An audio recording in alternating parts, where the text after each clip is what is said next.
unterstützt, sondern du machst schon auch in der Schweiz Hilfe. Kannst du schon 2-3 Worte dazu sagen?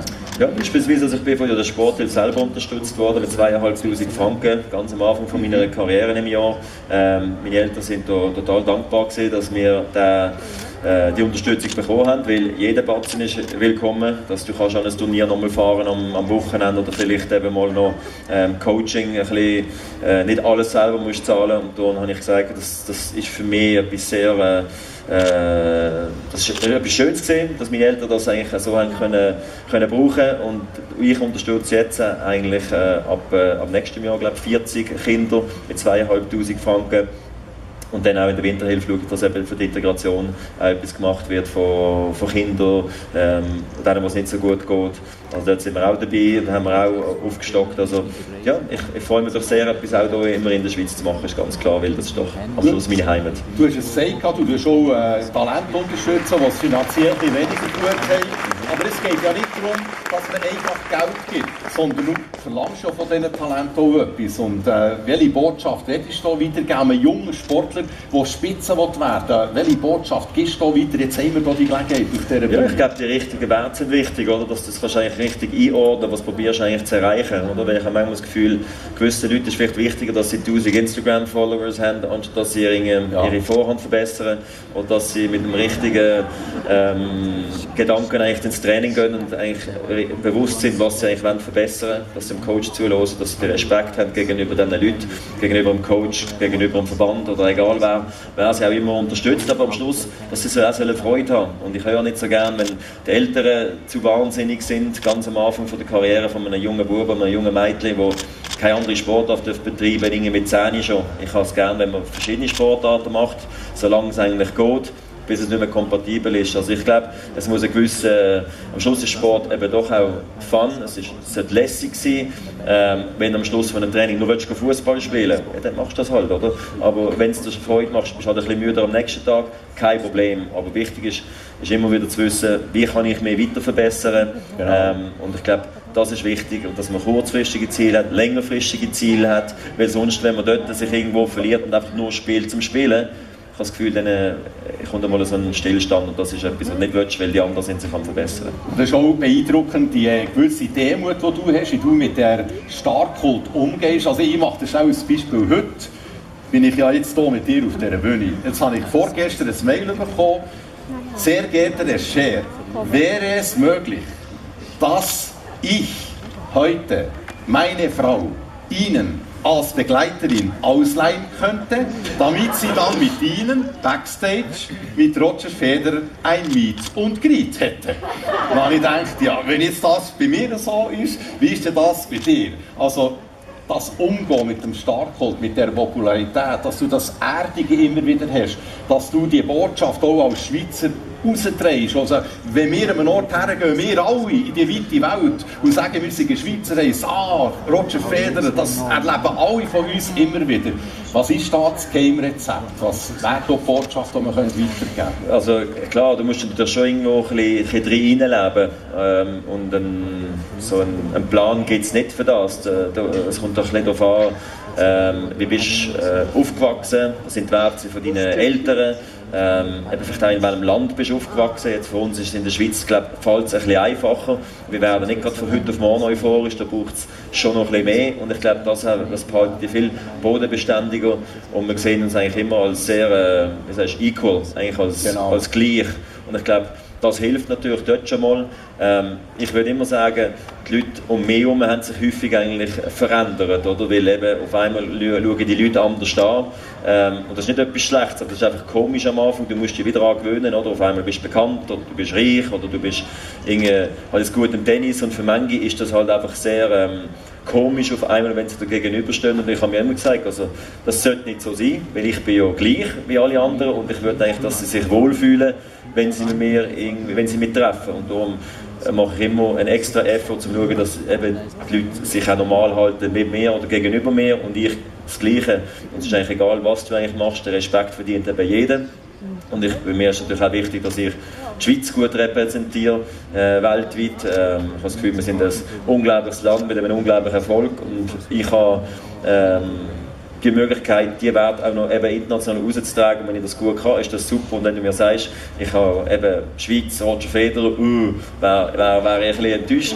Aber wenn es heisst, super, das ist ein super Typ, dann höre ich das sehr gerne. Sehr schön. Und es ist wirklich auch so, dass ja der verdiente Lohn ist gekommen. Ich habe es eingangs gesagt, mit 13 Mal der beliebteste bei den Fans. Und was fast noch verrückter ist, so viel manchmal auch der beliebteste bei deinen direkten Konkurrenten. Also da bist du auf einem total guten Weg.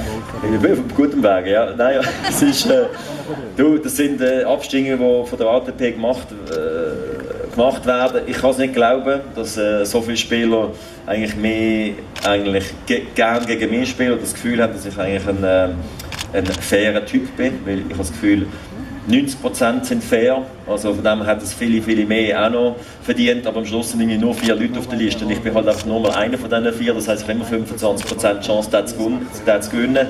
Aber mir ist wichtig immer gesehen eigentlich, dass ich mit Respekt gegenüber dem Gegner auftritt. Ich habe nie beschissen, mein ganzes Leben lang habe ich nie beschissen auf dem Platz. Mir ist das immer wichtig gewesen, dass ich das ehrlich mache und wenn ich ehrlich verliere, dann ist es kein Problem. Ich einfach wollte, dass man sich am Schluss in die Augen schauen und sagen, hey, das war ein lässiger Match gewesen, dank dir bin ich vielleicht heute so gut, wie ich bin. Und zum Glück habe ich das sehr in jungen Jahren eigentlich begriffen. Dann natürlich einfach auch das ist ein Respekt einmal gegenüber dem Gegner und dann halt einfach, dass ich von den Fans so gern gesehen werde, das ist für mich eigentlich eine Überraschung, oder? Weil ich eigentlich nie ein Ziel hatte, irgendwie bei den Fans gut anzukommen. Weil wenn ihr mich seht auf dem Platz spielen, dann spiele ich mein Ding ab. Ich bin gut eingestellt, ich freue mich auf den Center Court, probiere das zu teilen eigentlich mit den Leuten, aber nicht mehr. Und am Schluss kann ich das Einzige, was ich machen kann, ist eigentlich am Schluss noch Dankeschön sagen für die Unterstützung. Aber ich habe mir immer geschworen, ich mache nicht irgendwelche Matches, um probieren, das Publikum auf meine Seite zu gewinnen, um dann eigentlich den Gegner eigentlich zu schwächen. Und ich glaube, das ist vielleicht gut angekommen beim Publikum. Und am Anfang hat es so geheißen, ich bin vielleicht ein lieber Sicht, um irgendeinen Erfolg zu haben. Und ich sage, so be it. Ich will nicht irgendeine brutale und harte Sieg werden, um einen Erfolg zu haben. Das habe ich keinen Bock, ich will lieber mir selber sein. Und zum Glück hat es doch eben für eine Mega-Karriere gelangt, auch eben mit dem Respekt gegenüber den Fans und gegenüber den Medien auch und den anderen Spielern. Und das freut mich natürlich, dass wir das geschafft haben. Ich bin nicht der Einzige, da gibt es ganz viele andere Spieler auf der Tour, die den Sport geprägt haben, aber es freut mich, dass ich so gerne gesehen bin von den Fans. Du hast gesagt, auch, die Ehrlichkeit, die Offenheit, das Respektvolle, das hat auch dazu geführt, dass 2006 du hier mit der Firma Jura einen Vertrag hast unterschrieben.